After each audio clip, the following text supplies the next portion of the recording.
La crisi colpisce in egual misura gli italiani come i cittadini stranieri. È questo il primo dato che emerge dal dossier Caritas 2012 sull'immigrazione, un rapporto che rispetto a quelli precedenti presenta una particolarità. Non avere una precisione sui dati anagrafici, in quanto i dati del censimento sono ancora in rielaborazione, quindi ci si rifà di più a quelli che sono i permessi di soggiorno. Rispetto al 2010, quando venivano stimati in Veneto 549.000 stranieri, le stime dell'anno scorso parlano di circa 554.000 unità, il che sta ad indicare che il numero di stranieri presenti nella nostra regione è pressoché invariato. Per quanto riguarda la provincia di Treviso, i residenti sono 105.000, che vanno ad incidere dell'11% sul totale.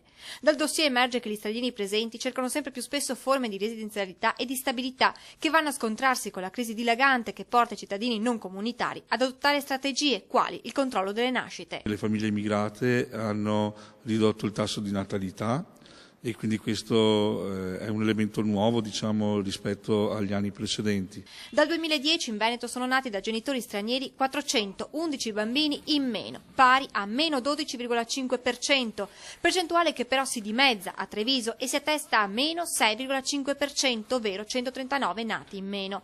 Un dato che porta ad affermare che Treviso resta sempre una provincia che attrae i cittadini stranieri. Risulta infatti dal dossier la prima provincia veneta come numero di permessi di soggiorno rilasciati, oltre 89.000 nel 2011, e sempre la Marca trevigiana si colloca al primo posto in regione come capacità di trattenimento, cioè oltre l'82% di coloro che avevano avuto un permesso di soggiorno nel 2007 a Treviso lo hanno nuovamente rinnovato qui. Ma non solo, perché la provincia ha attratto altri cittadini stranieri che avevano conseguito il permesso in province diverse.